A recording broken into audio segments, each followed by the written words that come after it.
servos do Senhor Jesus. Amém. Abra sua Bíblia comigo. Apocalipse, capítulo 22.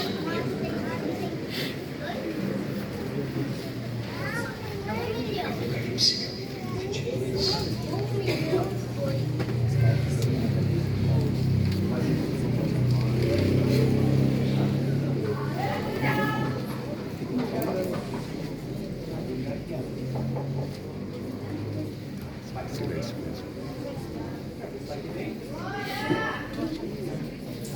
O versículo 7. Eis que cedo venho. Bem-aventurado aquele que guarda as palavras da profecia deste livro. Versículo 12. Eis que cedo venho, e o meu galardão está comigo para dar a cada um segundo a sua obra. Eu sou o Alfa e o Ômega, o princípio e o fim, o primeiro e o derradeiro. Aleluia! Aleluia! Bem-aventurados aqueles que lavam suas vestiduras no sangue do Cordeiro, para que tenham direito à árvore da vida e possam entrar na cidade pelas portas. Ficarão de fora os cães, os feiticeiros, os que se prostituem, os homicidas, os idólatras e qualquer que ama e comete a mentira. Eu, Jesus, enviei o meu anjo para vos testificar estas coisas nas igrejas. Eu sou a raiz e a geração de Davi, a resplandecente estrela da manhã. Versículo 20. Aquele que testifica estas coisas diz: certamente cedo venho. Amém. Ora vem, Senhor Jesus. Tomai a vossa ação, queridos. Aleluia! Aleluia!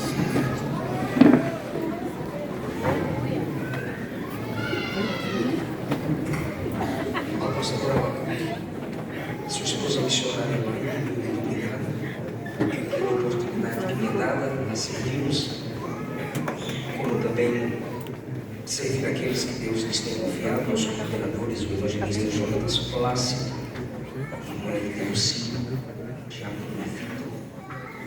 Muito obrigado mais uma vez pelo contato para estarmos juntos. Eu agradeço pelo Cristo, pela vida do meu amigo Rafael, sua esposa Fernanda. Que Jesus os abençoe, os preserve e os use cada vez mais. Queridos, depois da pregação, os meus livros estarão disponíveis lá fora. Aquela coleção que eu estou lançando, baseada no Antigo Testamento, estará disponível aí com 3 temas. 3 volumes. Deus fala em Gênesis, são todos os capítulos comentados e explicados. Deus fala em Êxodo, que é o livro da máxima manifestação de Deus no Antigo Testamento. E Deus fala em Levítico, que foi o último que lancei. Esse livro é o livro do culto, do livro da santidade. Eu vou fazer esse tipo de comentário, livros que são comentários bíblicos com esboços de mensagens, até Malaquias.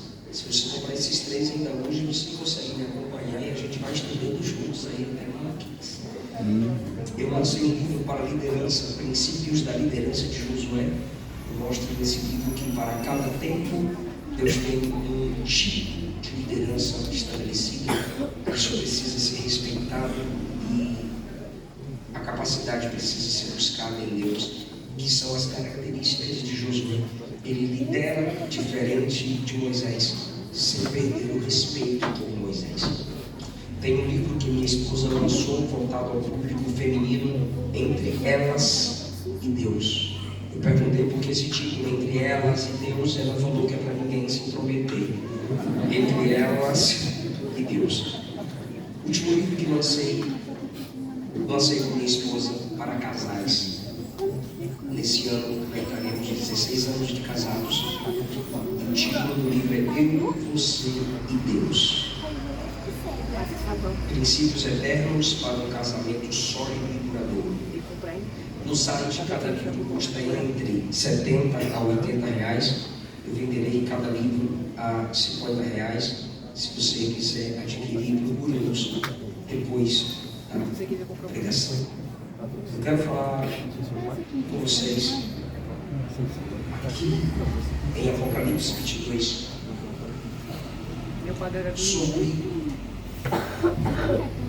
as 3 interrupções de Jesus. Cristo é uma interrupção na terra. Desde quando o pecado entrou no mundo, Deus precisou intervir. E em Cristo, essa foi a maior intervenção. Fazer com que o homem vire as costas para o pecado. Pela intervenção divina, olhando para Cristo, o homem pode voltar-se ao Pai. Ele não pediu licença, ele não perguntou quando, ele não pediu por favor, ele simplesmente se fez carne e habitou entre nós. Depois ele capacita os discípulos e eles se tornam apóstolos. E agora, como apóstolos enviados, eles simplesmente interferem, interrompem, chegam em ambientes pagãos e apresentam um Deus verdadeiro. Chegam em locais cujo culto é falso e, pelo poder do Evangelho, eles resgatam pessoas do falso para de verdade cultuar o Deus de verdade. O Evangelho é sempre uma interrupção. Às vezes, as pessoas buscam um Evangelho mais diluído, palatável, sensível, porque elas não gostam de ser interrompidas em seus pecados. Os homens querem adormecer naquilo que lhes dá prazer, os comichões nos ouvidos, uma espécie de pulseira prazerosa. Faça cócegas aos meus ouvidos, pregador, mas não interrompa a minha vida de pecado. Esse é o clamor dos que não têm compromisso com Deus. E uma igreja como essa, um congresso como esse, com as canções que vocês cantam, ou o tema que vocês selecionam, Deus está intervindo, interrompendo, frustrando o sonho de muita gente. A igreja é assim. Ela é aquele exército que Jesus disse que ele construiria, e as portas do inferno contra ela não prevaleceriam. A igreja é o povo que avança para interromper. Em Apocalipse 22, nós temos as interrupções de Jesus, contextualizando em nossa visão assembleana de escatologia. A trombeta toca, Jesus arrebata a igreja. Quando Jesus arrebata a igreja, ela tem um encontro com ele nas nuvens. Primeira carta aos Tessalonicenses, capítulo 4, versículo 16. Ali acontece o tribunal de Cristo, onde nossas obras, nossas palavras, nossas intenções, nossos pensamentos, o jeito que levamos o nosso ministério, tudo será examinado diante do fogo da justiça de Deus. 1 Coríntios 3, 2 Coríntios capítulo 5. As intenções do coração, examinadas e expostas pelo nosso Deus a nós mesmos. Esquece esse negócio de telão. De repente, quando diante de você, para você, o próprio Cristo expor suas obras, nossas intenções, nesse momento, vamos perceber a perda do nosso galardão, ou o ganho do nosso galardão. Se pela ausência de obras, ou pelas más obras, não nos arrependemos e não fizemos obras melhores, superiores a vosso arrependimento, perderemos galardão. Já estaremos salvos, porém sem galardão, sem reino, sem autoridade, sem domínio. Depois do tribunal de Cristo, entraremos para as bodas do Cordeiro. Nesse momento já estamos numa dimensão de festa. Agora não tem análise, é só festa, onde Cristo nos apresentará com alegria ao Pai, depois do tribunal de Cristo. Judas, capítulo único, a partir do versículo 24. Sendo apresentados ao Pai, conheceremos os amigos do noivo, como João disse, no capítulo 3 do Evangelho segundo escreveu João. Conheceremos aqueles que Jesus disse que se assentariam na mesa conosco: Abraão, Isaac, Jacó e muitos outros. As bodas do Cordeiro, a ceia, o momento do encontro, onde a certeza plena inundará o nosso coração de modo alegre, dizendo: nada nem ninguém nunca mais nos separará do amor de Deus em Cristo Jesus. Nesse momento você se lembrará do que eu lhe digo agora. O céu é real, é concreto. No céu você vai entender que ele é mais do que um sonho, é mais do que uma dimensão, é mais do que um sentimento, é um destino, é um lugar, um ambiente de vivência, de comprometimento e desenvolvimento do conhecer, pois Cristo é profundo. Naquele momento, naquela festa, naquele ambiente onde só há santos, na nossa interpretação escatológica, 7 anos depois, a igreja volta à terra em Apocalipse 19. Nesse momento, quando a igreja desce com Cristo em glória, acompanhando Cristo, e no manto sobre sua coxa escrito: Rei dos Reis e Senhor dos Senhores, o falso profeta, o anticristo, que nesse ínterim estarão atacando Israel, pois Israel fará uma aliança com o anticristo confiando nele, e depois Israel romperá essa aliança. Ou se tem uma coisa que os judeus que hoje rejeitam Cristo não são, é idólatras. Então, quando o anticristo se autodeclarar Deus, romperão com ele a aliança. Muitos virão e se levantarão contra essa nação. Jesus está descendo com a igreja, defende Israel.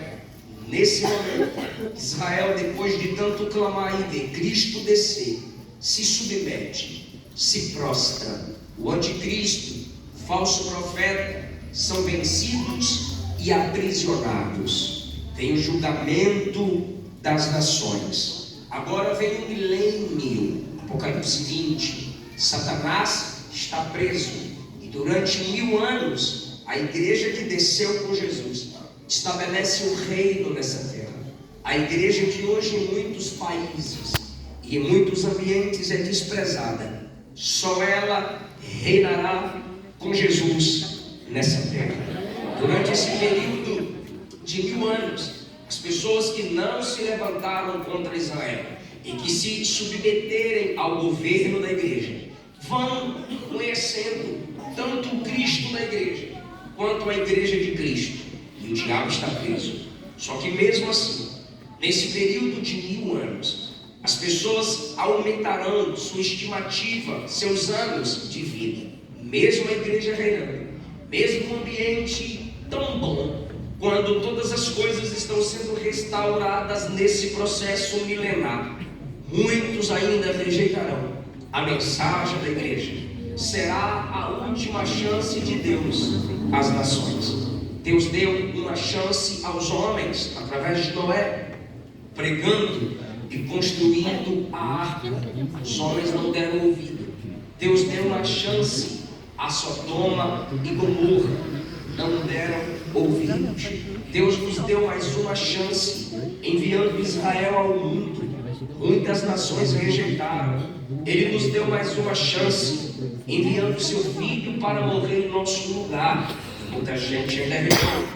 Deu-nos mais uma chance, enviando os apóstolos para evangelizar. E os apóstolos foram perseguidos e assassinados. Essa será a penúltima chance. Qual, pastor? No arrebatamento da igreja, os desviados ainda serão confrontados, se lembrarão e se lembrarem e guardarem esse tipo de mensagem que nós pregamos, se assim acontecer com você, se essa oportunidade você tiver, não aceite a marca do anticristo. Não se submeta àquele que se opõe a Cristo e que se parece com Cristo. Meu Deus. A penúltima chance, a última chance será no milênio. E mesmo assim, o Evangelho de Cristo, anunciado através do governo da igreja, ainda será rejeitado. Quando se findam os 1000 anos, a Bíblia diz que o diabo é solto para provar os homens que estão sobre a terra, porque Deus nunca obrigou ninguém a servi-lo. O diabo é solto e vai conquistar uma parte dos homens, das pessoas que estarão sob o governo da igreja no milênio, e eles vão se unir a quem? A Satanás, e vão cercar o arraial dos santos. Escatólogos dizem que esse arraial dos santos é a igreja que, da dimensão celestial, consegue governar de Jerusalém o mundo inteiro. Então o diabo usa essas pessoas que se unem a ele para mais uma vez se levantar contra a igreja. E como eu disse, foi a última chance. João diz em Apocalipse 20 que o Senhor enviará fogo do céu e os destruirá. Quem será destruído? Aqueles que tiveram a última chance como nação e vão rejeitar a mensagem da igreja. Nesse momento, o diabo é lançado no lago de fogo, pois o juízo final já terá acontecido. Juízo final acontecendo, vem o reino de Deus sobre a terra. Capítulo 20, então, o milênio. O diabo é solto e vencido. Juízo final, e aí nós temos um novo céu e a nova terra. É uma dimensão celestial descendo e envolvendo tudo isso que é natural e terreno. A partir desse momento, nós temos uma visão externa da glória ou das glórias de Deus no céu. Quando você lê Apocalipse 21, você vê o início do estado eterno por fora. No capítulo 22, a gente consegue enxergar o céu por dentro. Quando a gente diz céu, a partir do capítulo 21, já estamos falando de além de um lugar para onde se vai. Estamos falando de um lugar que invade um outro lugar chamado terra e transforma todo esse lugar em céu. Nesse momento, viveremos num ambiente, viveremos numa dimensão superior, melhor ao Jardim do Éden. Você poderia me perguntar por quê? Porque o Jardim do Éden, onde Adão e Eva estavam estabelecidos, fazem parte da primeira criação. E no capítulo 21, a Bíblia diz que o novo céu e a nova terra se dará quando o primeiro céu e a primeira terra passaram. O mar já não existe, agora tudo é novo. Nós estamos numa dimensão da nova criação, uma dimensão superior à dimensão do Jardim do Éden, que fez parte da primeira criação. Eu estou percebendo como vocês estão encantados com isso. Agora se coloque no lugar de João. João, tendo todos os seus sentidos arrebatados, em espírito ele está caminhando pelas ruas da Nova Jerusalém, que está descendo para invadir a nossa atmosfera, repito, sem pedir licença, interrompendo, intervindo, para mudar todas as coisas. É Ele quem manda, Ele não pede licença, Ele não bate na porta, Ele invade a própria criação. Aleluia! Se imagina no lugar do João, ele já viu o céu por fora. No capítulo 22, ele vai nos mostrar o céu por... Ele começa a dizer então, mostrou-me quem? Um anjo, é um anjo, é um anjo. Tudo que João está vendo, é um anjo que lhe está conduzindo. Tudo que João está ouvindo, é é um anjo que vai lhe comunicando, lhe explicando o céu. Mais ou menos aquela música da dupla Alisson Nejo, quando diz: esse lugar aqui tu pode passear, vai para lá que tu vai gostar. Então o anjo ia direcionando. No capítulo 22, versículo 1, o anjo diz: olha para lá. Ele estava olhando o céu por fora. Agora o anjo diz assim: olha ali. E ele diz: mostrou-me. Isso significa dizer que sua visão foi conduzida, endereçada a um ponto específico. Mostrou-me um rio puro da água da vida. O rio é puro, pois o céu é puro. O rio é claro como cristal, que procede do trono de Deus e do Cordeiro. Eu disse a vocês que quando o céu invade a terra, tudo agora tem a dimensão do céu. Logo, o jardim do Éden fica para trás, se torna inferior. O que o pecado frustrou lá, você percebe que é ampliado, aperfeiçoado no céu interno, no céu por dentro, onde lá entraremos. O rio puro da água da vida tinha no jardim do Éden um rio que se dividia em 4 braços. Agora, nessa cidade jardim, João diz: eu vi um rio puro da água da vida. Por que da vida? Não existe morte ali.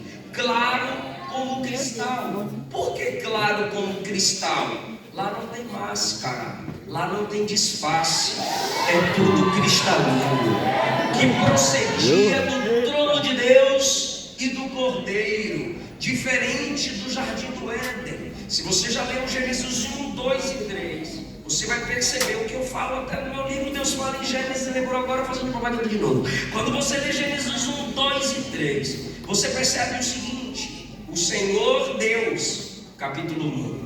Quando você lê o capítulo 2, o Senhor Deus. Mas quando você chega no capítulo 3, Moisés ainda diz: o Senhor Deus. Mas quando a serpente fala, ela não diz Senhor Deus. A serpente só diz Deus. Ela anula a palavra Senhor, pois a proposta da serpente a Adão é anular o trono de Deus. Sereis como Deus. Vocês vão mandar, vocês vão governar, vocês não serão mais servos. E Adão e Eva dizem: é isso que a gente quer. Não queremos mais o trono divino, queremos ser o trono. Como é que a gente faz para nós mandarmos em tudo? Logo, o trono é arrancado do jardim e os dois se estabelecem como senhores por causa do pecado. Mas quando o tempo passa, olha o que João diz, no capítulo 22, versículo 1: esse rio flui como um cristal do trono de Deus e do Cordeiro. O que o diabo pensou que anulou lá, nessa cidade jardim, é ele quem governa, é ele quem manda, é ele quem decide. No meio da sua praça, por que tem praça? Porque é uma cidade, meu Deus do céu. De uma e de outra banda do rio tem a árvore da vida. Olha como o Apocalipse maximiza, amplia e nos faz lembrar de que o céu será melhor do que o jardim do Gênesis. Porque lá no jardim do Gênesis tinha um rio que se dividia em 4 braços. Aqui nós temos um rio claro como cristal. Lá aquele rio foi perdido pela desobediência de Adão. Aqui o rio é resgatado pela obediência do Cordeiro. Lá a árvore da vida foi perdida pela desobediência de Adão. A Bíblia diz que o Senhor colocou anjo com espada que se move, e anjo protegendo o caminho da árvore da vida. Gênesis 3. Mas nessa cidade diz: está na praça, está aberto, quem chegar lá tem acesso à árvore da vida. O diabo não destruiu tudo. Apocalipse está dizendo que quem tem a palavra certa e última não é o diabo, é o Senhor. Ela produz 12 frutos, diz João, em sua linguagem temporal, dando seu fruto de mês em mês, dizendo que é uma árvore que não morre, que não cessa de trabalhar. As folhas da árvore são para a saúde das nações. Que tipo de nação? Envolve os crentes? Se você entender simbolicamente, pode ser que sim. Mas se você fugir do simbólico e ir para a literalidade, não tem como. Porque a igreja já está com o corpo glorificado, então ela não precisa de folha de árvore para a saúde. São as nações que no milênio não se rebelaram, não se uniram a Satanás. Como não terão os corpos glorificados, precisarão desse tipo de sustento para alcançarem imortalidade. Versículo 3: ali nunca mais haverá maldição. Está dizendo que ele está rompendo com o que o diabo fez lá no Jardim do Éden. Pois é quando Adão peca que as maldições entram no mundo. E quando você lê Apocalipse 22:3 diz: nunca mais haverá maldição contra alguém. E ele repete o que foi anulado lá em Gênesis 3. Nela estará o trono de Deus e do Cordeiro. Irmão, vem interagindo comigo, por favor. Tem rio? Diga tem. Quando tiver, você fala que tem. Quando tiver, tu fala que não tem. Tem rio? Olha, então continuou a bênção que estava lá no Jardim do Éden. Agora, aqui tem trono de Deus, sim ou não? Tem, anulando a ausência do trono pelo pecado de Adão lá no jardim. Tem árvore da vida aqui? Tem, continuando a bênção lá do jardim. Tem maldição aqui? Não, interrompendo, anulando a maldição que começou no jardim. De novo, tem trono de Deus aqui? Tem. Tem serviço aqui? Tem. Que tinha no jardim, vai continuar lá. O que? Serviço. Ele vai interromper a maldição, mas o trabalho continuará, o serviço continuará. Mas eu quero para o céu que eu vou descansar.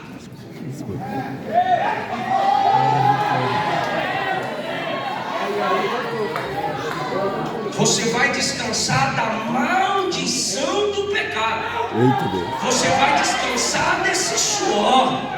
Você vai descansar desse tipo de desejo por aprovação.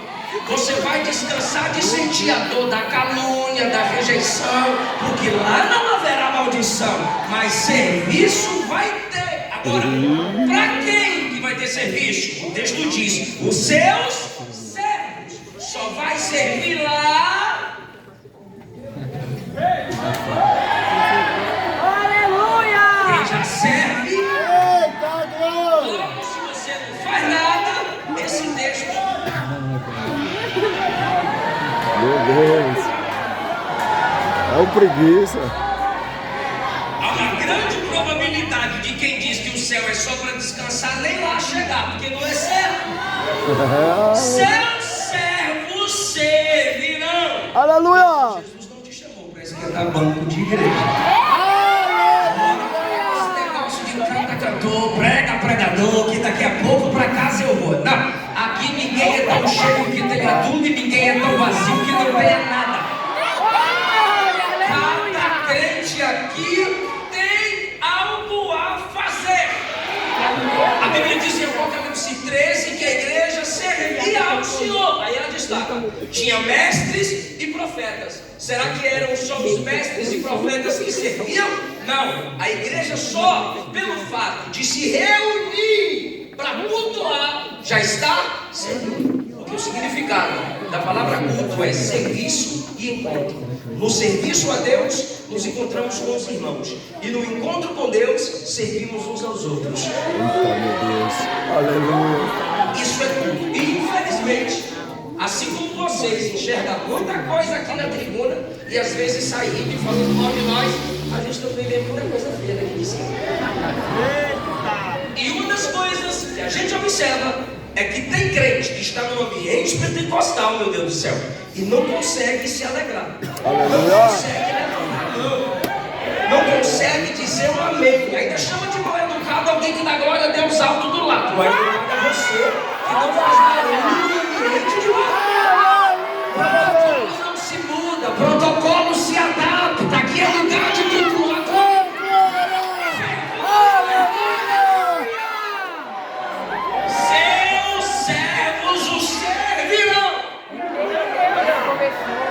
É tudo pela graça. Mas ele está dizendo que só vai servir lá quem serve já. Meu Deus. Aleluia! Segundo quadro é o céu por dentro. E verão o seu rosto. Quem? Os servos, verão. Plural.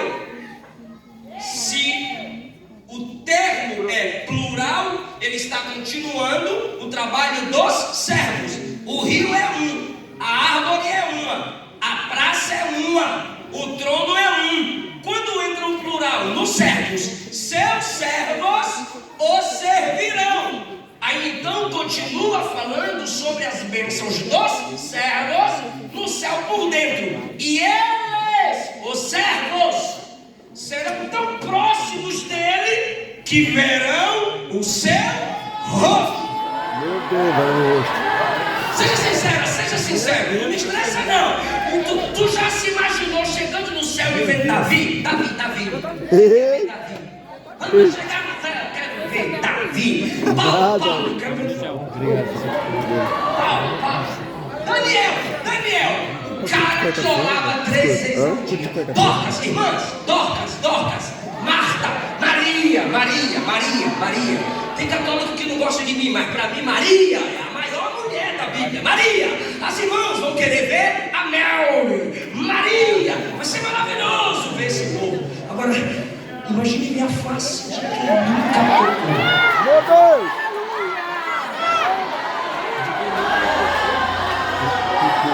Maria da Bíblia.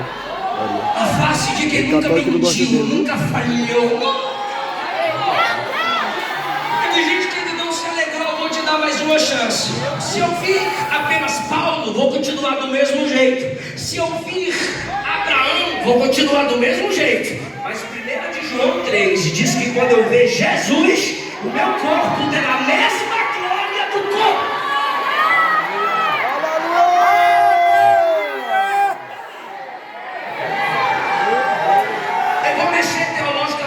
Com a cabeça de alguns aqui, mas pode dar glória que isso não é heresia. Quando você olhar para a face de Jesus, você já está vendo o Pai, o Filho e o Espírito. Por que, pastor? Porque o Espírito é Espírito, não se vê a face. Então, nele habita corporalmente toda a plenitude da divindade. Aleluia!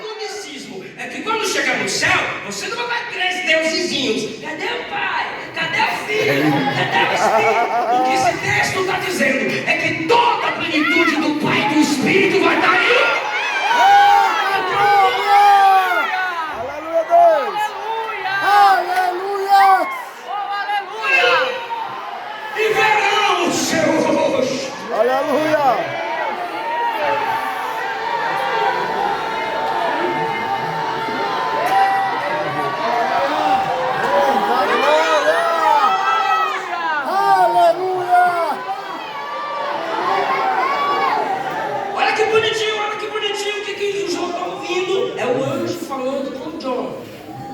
João, tu viu o rio? Vi, muito chique, claro, como cristal. Sim, tu viu a árvore? Vi, o que Adão perdeu, hein, anjo? O que Adão perdeu, anjo? Tu viu que não vai ter mais maldição, né? Sim, não vai ter mais negócio de quebra de maldição, não. Ainda bem que vai acabar essas heresias. Pois é, João. E outra coisa, verão o seu rosto, João. Que maravilha, a gente vai ver o rosto do nosso Deus. Sim, e na testa deles. De quem? Do servo, tá? Preguiçoso, não é para tu não. Preguiçoso. E na testa dos servos estarão o seu nome. O nome de quem? Do Senhor. Porque está falando dos servos. E todo servo era marca. Todo servo tinha a marca do. Então, o anjo está falando da linguagem que João entende.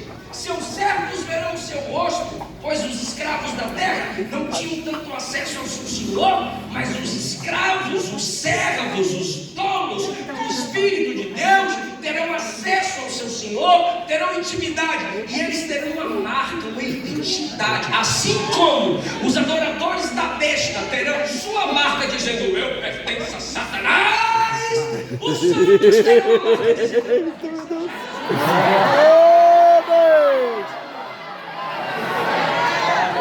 E, irmão, marca na testa. Tu se imagina com a marca na testa? Eu sei que não se imagina. Tu que tem vergonha de ser crente. Tu acha que João iria falar para esse tipo de gente? Tem vergonha de dizer aleluia, tem vergonha de carregar Bíblia, tem vergonha de dizer que é crente. Tu acha que João ia dizer, vai ter uma marca na sua testa? Eu, misericórdia, coisa feia. João está falando que é para quem não teme dizer que é dele. A cada 5 minutos morre um crente no mundo por não negar Jesus. E você está trocando Jesus porque seu namoro não deu certo? Porque alguma